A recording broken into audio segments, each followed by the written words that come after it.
Kembali bersama kami dan kita masih membahas mengenai badai siklon yang diperkirakan melanda berbagai wilayah di Indonesia. Sudah terhubung bersama kami Muhammad Idris, yaitu Wali Kota Depok. Selamat sore Pak Idris.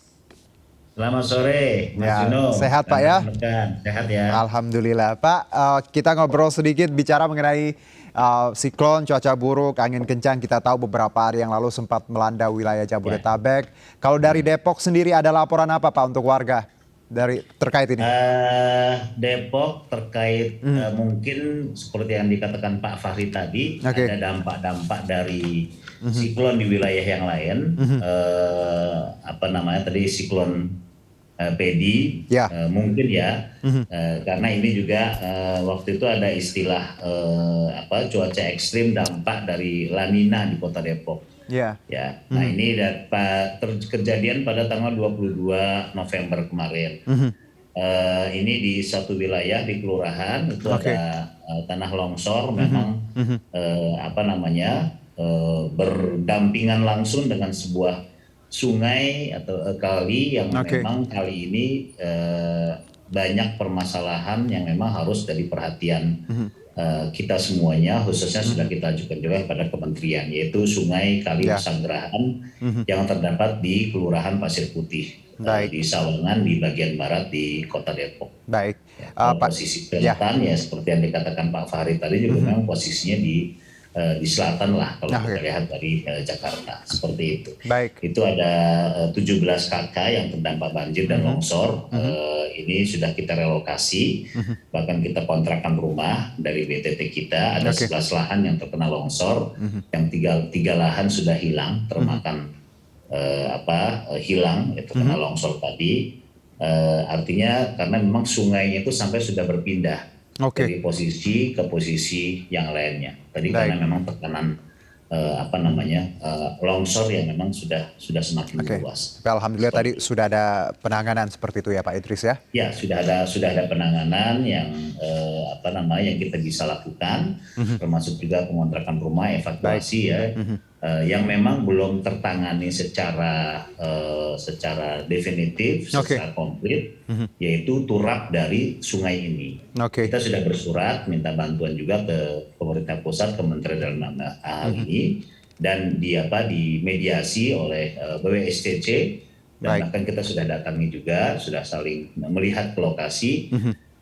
Sampai sekarang mudah-mudahan dalam waktu dekat kita minta bisa Baik. lebih dipercepat untuk penanganan longsor. Baik. Karena semakin luas, bisa Ya. dikatakan setiap hari, Mhm. walaupun luasannya, panjangnya tidak seperti yang kemarin ya. Oke. Ini sehari kemarin tuh masih terjadi longsor 1 meter misalnya. Baik. Terus yang sebelumnya tuh 3 meter. Iya, Dan karena kita tahu ini yang kita khawatir. akhir tahun biasa memang curah hujan lebih tinggi ya Pak ya, angin kencang Ya, juga dan tadi ditambah dengan nah, adanya tapi yang siklon. paling parah itu di satu Aha. wilayah aja. Baik, Pak Idris kita Pesanggerahan juga juga dari Bogor juga nih. oke, kita juga Dari Pesanggerahan dari Bogor ya ke Depok ke bergabung Jakarta. dengan Pak Dedi Rahim nih, Wakil Wali Iya, Kota Bogor. selamat Pak sore Pak Dedi. Dedi, Selamat sore Pak Assalamualaikum. Dedi. Ya. Salam. Baik, Pak Dedi, kalau tadi Depok bicara mengenai antisipasi dan juga dampak dari cuaca buruk akhir-akhir ini, bagaimana dengan Bogor? Ada laporan apa, Pak? Tentu ya, kalau Bogor Hmm. kan dikenal sebagai kota hujan, jadi sudah barang tentu ada La Nina, ada Pedi atau ada yang lain, tetap Oke. aja Bogor sih tetap hujannya Tetap hujan. kan, ya tetap hujan. Mhm.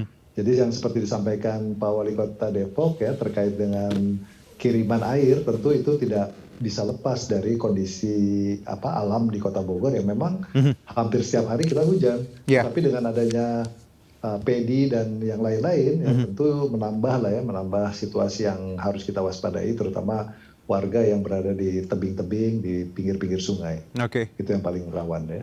Baik, lalu kita bicara juga mengenai kita tahu bahwa Januari hingga Februari tadi BMKG menyatakan adalah puncak musim hujan. Jadi kita ini di November, jadi Desember ada 1 bulan lagi sebelum Januari Februari. Untuk Depok sendiri Pak, bagaimana ada antisipasi seperti apa untuk menghadapi puncak hujan nanti ya, musim penghujan di Januari dan Februari yang disebutkan BMKG tadi? Ya,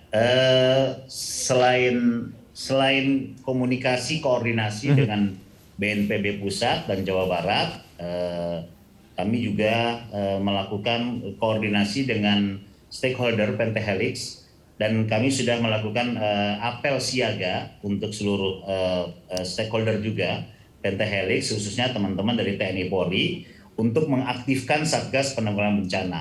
Yang di antara tindakan konkret yaitu kita melaksanakan susur sungai. Susur sungai untuk melihat sepanjang daerah aliran sungai ini terdapat hambatan atau sumbatan yang memang dapat memicu terjadinya banjir atau banjir bandang. Ya, karena memang kalau istilah banjir di Kota Depok tadi memang yang bersentuhan langsung dengan masalah kali-kali besar. Baik. Ya, kali-kali besar yang memang Depok ini posisinya di tengah, dan kita harus kita antisipasi adalah tadi wilayah-wilayah dari hulu hilir tentunya yang ada di Kota Depok, ya, sehingga kita juga menetapkan wilayah rawan banjir. Jadi ada istilah rawan banjir di Kota Depok, ada memang wilayah-wilayah yang genangan air, terjadi genangan air. Memang dulunya wilayah-wilayah genangan air adalah daerah wilayah rawa, wilayah-wilayah sawah, persawahan. Nah, ketika air ini mengalir ke wilayah ini, tidak ada buangan air. Nah, ini yang terjadi adalah tadi genangan air yang kalau memang lama-kelamaan daerah ini menjadi daerah banjir. Itu kondisi di Kota Depok. Makanya yang kita lakukan tadi ya susur sungai, terus memperbaiki penataan sungai-sungai yang sudah dari Bogornya, perbatasan Bogor Depok itu misalnya masih 5 meter Pak Dedi. Tapi kalau sudah menjelang Jakarta itu cuma 2 meter gitu misalnya, seperti itu. Ini kan permasalahan yang harus kita tata. Ini sangat berkaitan dengan tadi teman-teman di BWSCC, di kementerian. Tentunya kita harus berkolaborasi antara pemerintah tetangga dan juga tentu dengan pemerintah pusat, seperti itu. Kalau penanganan tuntas ya, kalau di Kota Depok seperti itu, Mas. Pak Dedi, ada tambahan dari Bogor? Ya sama ya, kurang lebih memang situasinya itu kan kondisi kedua daerah ya, baik Bogor, kota, kabupaten, dan Depok ini kan satu aliran sungai. Kita memiliki aliran sungai yang cukup besar, satu Ciliwung dan Cisadane, yang dimana dua-duanya ini menjadi kewenangan dari pemerintah pusat melalui Balai Besar Wilayah Sungai Ciliwung dan Cisadane. Jadi banyak sekali ya anak-anak sungai Ciliwung Cisadane ini yang kemudian mengakibatkan adanya curah hujan yang tinggi dan tergerus tanah di sekitarnya, dan TPT atau turap yang berada di sekitar sungai ini kemudian longsor dan mengakibatkan juga masyarakat langsung terdampak ya, terutama longsor dan banjir. Tapi kami di Bogor tentu bukan banjir seperti umumnya ya, kami kan banjirnya banjir lintasan karena kondisi tanah lebih tinggi. Tetapi memang inti dari semua permasalahan ini adalah bagaimana kita semua ya, terutama BBWSCC, kemudian juga pemerintah provinsi dan pemerintah pusat bisa bersama-sama menanggulangi semua permasalahan secara bersama-sama. Kami di daerah ini kan kewenangannya terbatas, dan mudah-mudahan dengan nanti adanya bendungan Ciawi dan bendungan Sukamahi, mudah-mudahan nanti bisa lebih terkendali lah khususnya aliran sungai Ciliwung, dan mudah-mudahan kita bisa harapkan nanti debit air yang berlebihan ya, yang berasal dari hulu, kemudian bisa ditampung dulu di bendungan Ciawi atau Sukamahi di wilayah puncak. Itu yang bisa kami tambahkan. Pak Dedi, Anda menyebutkan tadi kalau kita bicara Bogor, hujan sudah biasa kan hampir tiap hari, lalu banjir juga tadi mungkin karena wilayah lebih tinggi jadi mungkin hanya let's say numpang lewat seperti itu. Ada hal lain yang mungkin harus diwaspadai selain bencana banjir untuk Bogor sendiri? Ya kalau Bogor itu longsor, banjir lintasan, kemudian juga pohon tumbang ya, itu yang mendominasi. Pohon tumbang ini karena memang wilayah Bogor ini kan dipenuhi dengan pohon-pohon yang usianya cukup tua. Jadi kami untuk preventif kami lakukan pendataan pohon. Jadi di Bogor itu ada namanya KTP pohon. Jadi pohon-pohon yang sudah usianya tua, kemudian juga rawan karena keropos dan lain-lain, memang kami perhatikan dan kami lakukan pemeliharaan secara rutin. Namun demikian karena jumlahnya belasan ribu ya, tentu ada juga 1-2 yang kemudian mengakibatkan tumbang atau kemudian dahannya patah mengakibatkan juga kendaraan atau material materi milik warga yang terdampak. Jadi ini menjadi PR kita. Nah, ini sedang kita coba terus monitor dan kemudian juga petakan mana-mana saja ya pohon-pohon yang memang rawan dan harus kita antisipasi. Baik, kalau dari Depok sendiri Pak Idris, apa yang mungkin jadi catatan lain selain kita tadi bicara mapping sudah dilakukan terkait wilayah yang mana banjir dan genangan, ada hal lain kalau Depok catatannya? Ya mungkin sekalian harapan kami kepada seluruh warga Depok ya. Tadi yang dikatakan Pak Fahri bahwa kita antisipasi dengan kita membersihkan sampah-sampah yang ada di Solokan secara gotong royong. Ya, kita selalu memang ada kegiatan Jumat bersih yang inisiasi oleh lurah-lurah.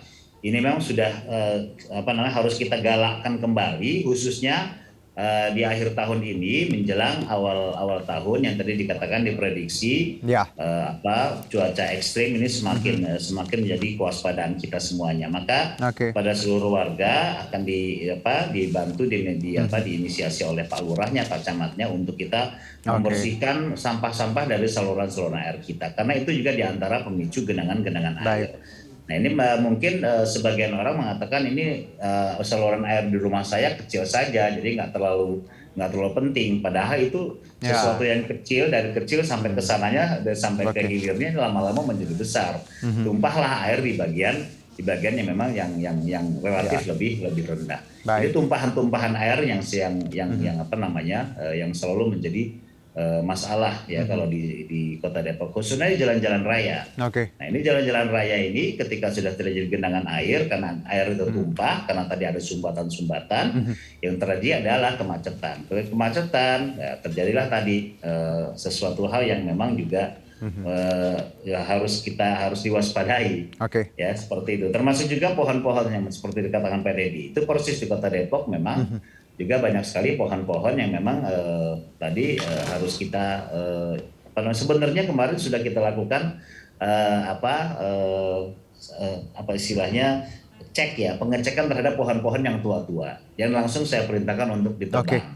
Tetapi ya karena air mungkin anginnya lebih kencang gitu, ternyata ada saja ya memang pohon-pohon yang tumbang. Ya, inilah yang dikatakan sebuah musibah setelah kita berikhtiar. Itu barangkali yang memang yang harus kita waspadai ke depan. Ini tanggung jawab bersama ya Pak, bukan hanya soal Pemda atau provinsi atau pusat atau juga BUSCC juga, tapi juga masyarakat punya tanggung jawab di sini. Pak Dedi mungkin ada tambahan atau singkat saja untuk warga Bogor. Ya, saya menghimbau masyarakat untuk tetap waspada karena memang situasi perkembangan cuaca kan selalu berubah ya. Kadang-kadang di dalam ramalan hujan tetapi tidak hujan. Tetapi kadang-kadang lebih banyak kemudian tidak hujan tetapi hujan. Jadi memang kondisi Bogor ini agak unik ya karena memang situasi geografisnya, dan kami harap masyarakat tetap waspada terutama yang berada di bantaran sungai. Kalau memungkinkan ya ke depan itu tidak diperbolehkan lagi mereka menumpang pondasi rumah persis di atas TPT. Dan kebanyakan peristiwa longsor TPT atau turap ini karena masyarakat menumpangkan pondasi rumahnya ke TPT. Nah, ke depan kita harap tidak terjadi lagi, dan kita akan terus monitor dan nanti kita akan coba koordinasikan dengan wilayah untuk memastikan bahwa upaya pencegahan dapat dilakukan sehingga masyarakat menjadi lebih aman ke depan. Baik, Pak Dedi dan juga Pak Idris, terima kasih atas waktunya. Terima kasih juga untuk semua usahanya untuk warga Depok dan Bogor. Sehat-sehat, Pak. Terima kasih. Terima kasih. Baik. Terima kasih, Pak Dedi. Ya, Pak Idris, salam. Kita jeda terlebih dahulu, tetap di MNC News.